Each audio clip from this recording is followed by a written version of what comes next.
नमस्कार प्रेक्षकांनो, मी अभिजित दराडे पॉलिटिकल महाराष्ट्रमध्ये तुमचं स्वागत करतो. येत्या 17 जुलै रोजी केंद्रीय मंत्रिमंडळाचा विस्तार होण्याची शक्यता आहे. यामध्ये अनेक मंत्र्यांचा समावेश नव्याने होऊ शकतो, काहींची मंत्रिपदं जाऊ शकतात. भाजपमध्ये नक्की काय घडतंय, कुणाचा पत्ता कट होणार आणि कुणाची वर्णी लागणार, या सगळ्यावर सविस्तर चर्चा करूयात. माझ्यासोबत ज्येष्ठ पत्रकार आणि संपादक संजीव शाळगावकर सर. नमस्कार सर, सध्या 17 जुलै तारीख जवळपास निश्चित झाल्याचं बोललं जात आहे. मंत्रिमंडळ विस्ताराचं केंद्र गेल्या अनेक दिवसापासून भिजत घोंगडे ठेवलेले.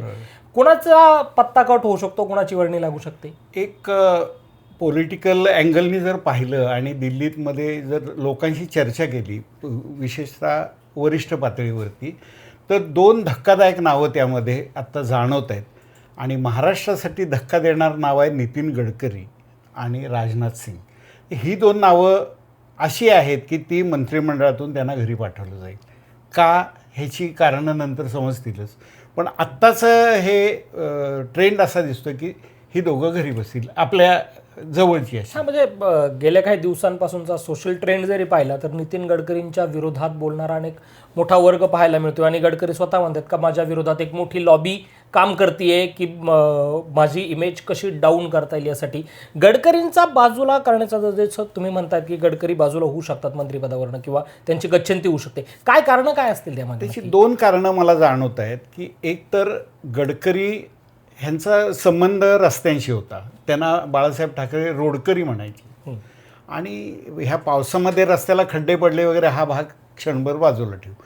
पण त्यांचा मुख्य जो मोदी सरकारला जो आता सेटबॅक बसतो आहे, जो मीडियामधनं ट्रोलिंग होतं आहे, ते इथेनॉलवरती होतं आहे. आणि हे इथेनॉल म्हणजे गडकरींचं ते क्षेत्र नाही आहे, ते मंत्रालय नाही आहे, पण ते प्रचार करताना इथेनॉलचा दिसत आहेत. कारण त्यांच्या मुलांच्या इथेनॉलच्या कंपन्या आहेत आणि त्या कंपन्यांच्या प्रमोशनसाठी ते पूर्ण वेळ देत आहेत. आणि तुम्ही ह्याच्यावर बघतो आपण मीडियावरती की इथेनॉल ज्यांनी वापरलं त्यांच्या गाड्या डॅमेज झाल्यात. म्हणजे हे चुकीचं पाऊल आहे. मोदी सरकारला जे दोन मोठे धक्के आत्ता बसले, एक तर राम मंदिर ती लुटालूट आणि दुसरे इथेनॉल, त्यामुळं हा निर्णय घेतला जाईल, हा एक मुद्दा. आणि राजनाथ सिंग गेले काही दिवस असे थोडेसे बाजूला पडलेले आहेत. त्याचं कारण एक एज फॅक्टर आहे त्यांचा मोठा, की आता 75 ओलांडतील. म्हणजे मोदी 75 ओलांडतीलच, पण त्यांचं ॲक्टिव्हपणा आणि राजनाथ सिंगचं यांचा ॲक्टिव्हपणा, बरोबर, ह्यात फरक आहे. त्यामुळं राजनाथ सिंगना विश्रांती दिली जाईल. आणि तिसरा कदाचित मुद्दा मला असा वाटतोय की आत्ता जे आंदोलन सुरू आहे जंतर मंतरवरती, ते धर्मेंद्र प्रधान त्यांना कदाचित ही संधी आहे, त्यांना बाजूला करतील. म्हणजे धर्मेंद्र प्रधान यांना बाजूला करून मोदी सरकार जो विद्यार्थ्यांचा रोष आहे तो काही अर्थी कमी करू शकतो यामध्ये. आपण विशेषतः गडकरींवर जर बोलायचं झालं तर गडकरींनी आता एका खाजगी वृत्तवाहिनीला मुलाखत दिली. त्यामध्ये त्यांचं म्हणणं आहे की माझ्या मुलाच्या ज्या काही कंपन्या आहेत किंवा एकूण तो ज्याचा कंपन्यांचा समूह आहे त्याचा 10% भाग फक्त इथेनॉलचा आहे. बाकी त्याचे इतर उद्योग समूह, त्यामध्ये साखर असेल किंवा इम्पोर्ट एक्सपोर्टचा बिझनेस असेल, त्यात 10% इथेनॉल आहे असं त्यांचं म्हणणं आहे, फक्त इथेनॉलचं बिझनेस. नाही, मुख्य मुद्दा कसा आहे की किती टक्क्यापेक्षा आज गडकरींचं जे क्षेत्र आहे ते रस्त्यांचं क्षेत्र आहे. आज मला माहिती आहे गडकरींच्या नागपूर परिसरात साखर कारखानेसुद्धा आहेत. त्याच्यावरनं अतिशय फायद्यात चाललेले आहेत ते. थोडक्यात त्या साखर कारखान्याचाच भाग मुळात 10% इथेनॉल असतो.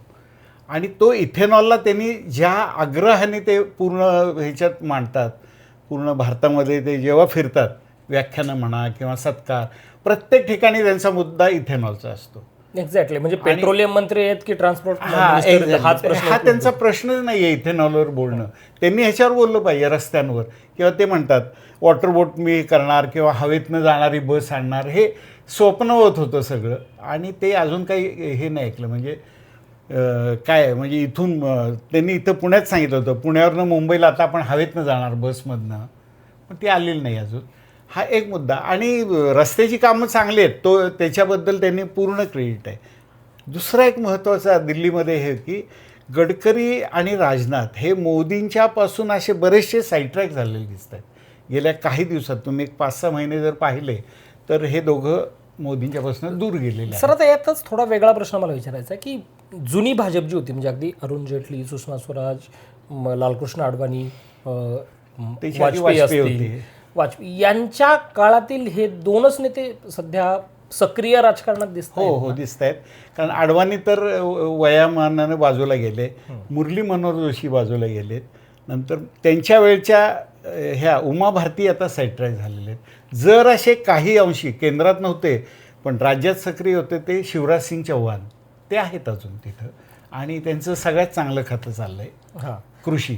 आता त्या फळीतले हे दोन नेते बाजूला होत आहेत, म्हणजे पूर्णपणेच ती फळी सगळी बाजूला करण्याचा काही घाट आहे का, यांचा परफॉर्मन्सच याला कारणीभूत असू हां, शकतो? आता ज्यांनी नरेंद्र मोदींचं राजकारण पाहिले गेले 12 वर्ष, की मोदींचा जो स्पीड आहे त्या स्पीडला धावणारेच तिथं टिकतात. हे तुम्हाला मागे आठवत असेल की पहिल्या वेळेला नजमा हेपतुल्ला मंत्री होत्या. म्हणजे वास्तविक भाजपमध्ये मुस्लिम नेतृत्व ही तेव्हा कन्सेप्ट मोदींनी आणली होती.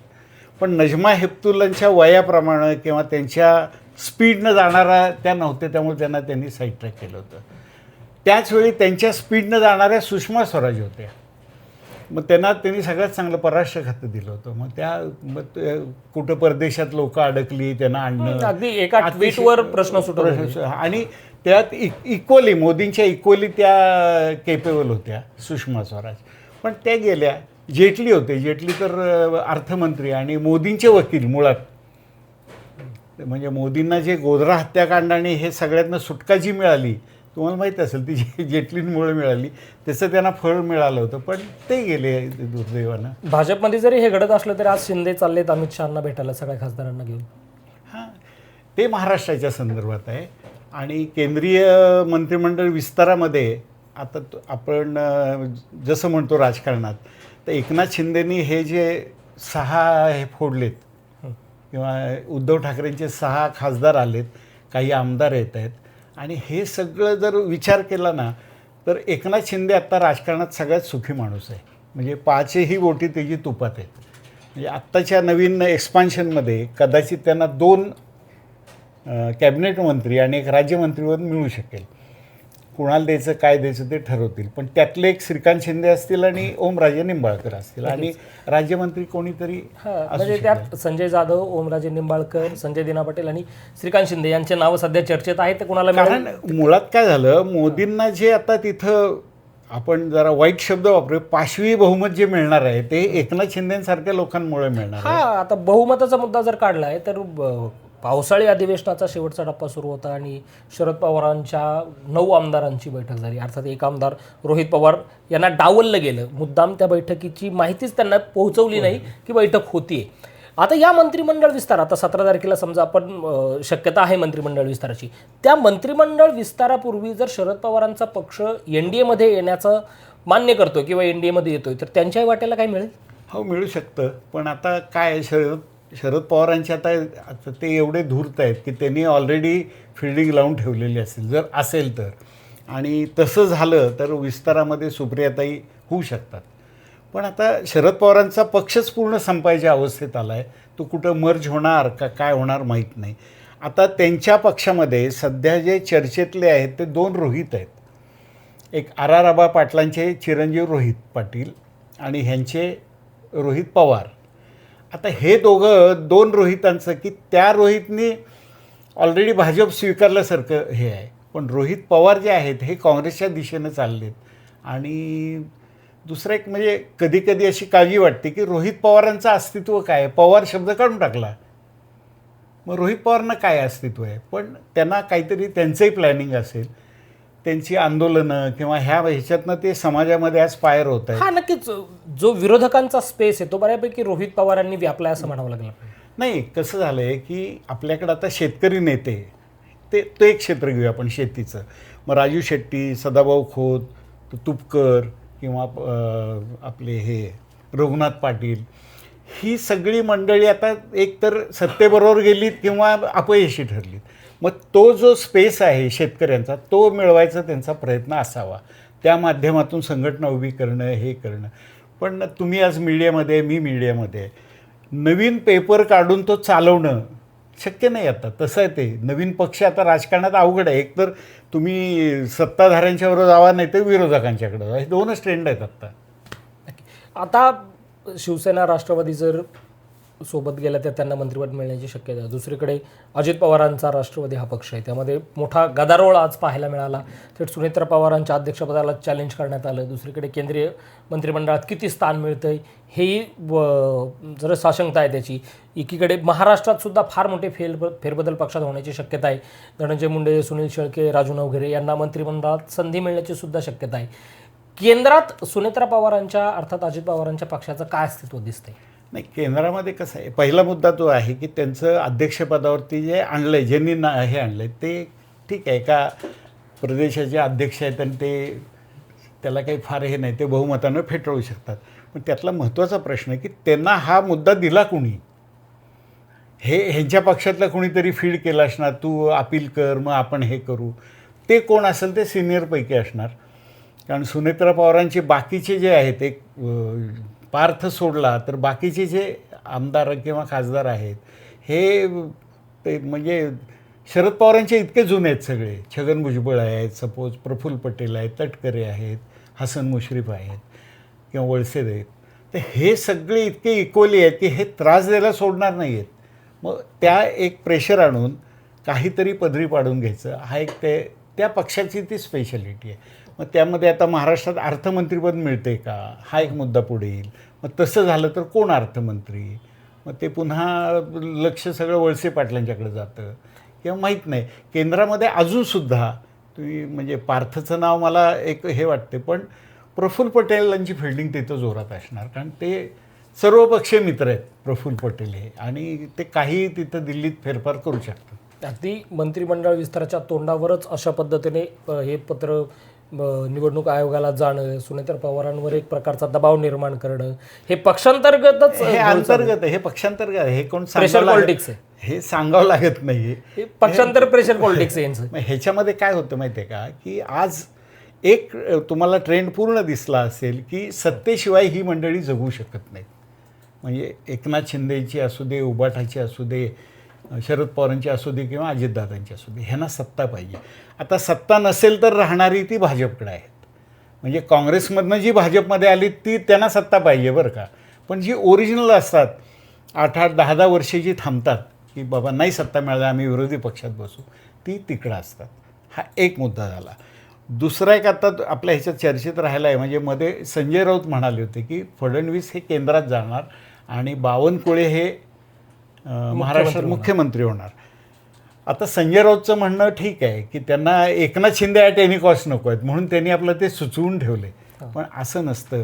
भाजपमध्ये तुम्ही बघितलं असेल गेल्या काही वर्षामध्ये मध्य प्रदेशात निवडणूक झाली, छत्तीसगडला झाली किंवा राजस्थानमध्ये झाली, तिन्ही ठिकाणी भाजपने नवीन मुख्यमंत्री दिलेत.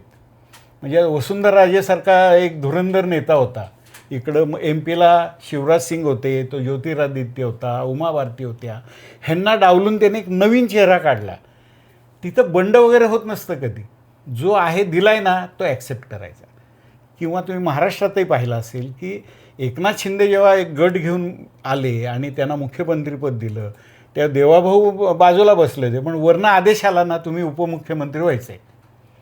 कुठलीही कुरकुर न करता सहन करणे हे भाजपचं आदेश पाळणे हे तत्त्व असतं. त्यामुळं बावनकुळे झाले तर मुनगंटीवारांना काय वाटेल, बावनकुळे झाले तर इकडं ह्यांना काय वाटेल, सिनियर लोकांना, काहीही असं नसतं. त्यांनी अगदी छोटा पुण्यासारख्या एखादा कार्यकर्ता जरी दिला तर त्याचा आदेश पाळायचा एवढंच माहीत असतं. बंडखोरी होत नाही. बंडखोरी हा ट्रेंड काँग्रेसकडे होता. पूर्वी तुम्हाला आठवत असेल की महाराष्ट्रात मुख्यमंत्री बदलायचा की आमचे रोहिदास पाटील जायचे, पतंगराव कदम जायचे, विजयसिंह मोहिते जायचे, ही सगळी कार्यकर्त्यांचे विमानं भरून दिल्लीला जायची. आम्हाला मुख्यमंत्री करा, हे माझे पाठीराखे आहेत. आणि दिल्ली काय सांगायचं आहे, बाबासाहेब भोसले तुमचा मुख्यमंत्री जावा. मग त्याला मुख्यमंत्री सहन करायचे, पण आधी भांडत बसायचे. तो ट्रेंड भाजपकडे नसतो कधी. नक्कीच. सर, खूप खूप धन्यवाद. तुम्ही वेळ दिला आणि सगळ्या प्रश्नांना सविस्तर उत्तर दिले. ज्या पद्धतीने केंद्रात मंत्रिमंडळाचा विस्तार होण्याची शक्यता आहे. 17 तारखेला हा विस्तार होऊ शकतो. यामध्ये अत्यंत धक्कादायक नाव हे नितीन गडकरींचं असणार आहे, कारण नितीन गडकरी यांचा परफॉर्मन्स ट्रान्सपोर्ट मिनिस्ट्रीमध्ये हा अत्यंत चांगला असल्याचं बोललं गेलं, तो वाखाणला गेला. मात्र नितीन गडकरी ट्रान्सपोर्ट मिनिस्टर असताना देखील इथेनॉलवर वारंवार का बोलतायत, का इथेनॉलवर भर देत आहेत, तर त्यांच्या मुलांची कंपनी आहे आणि त्याचं ब्रँडिंग एका पद्धतीने नितीन गडकरी करतात का असा प्रश्न त्यांच्यावर उपस्थित झाला. आणि इथेनॉलमुळं तुमच्या वाहनांचं काय झालंय हे मी सांगण्याची गरज नाही आहे. त्यामुळे गडकरींचा पत्ता कट होतो का हे पाहणं अत्यंत महत्त्वाचं असणार आहे. या व्हिडिओ तिथंच थांबूयात. धन्यवाद. नमस्कार.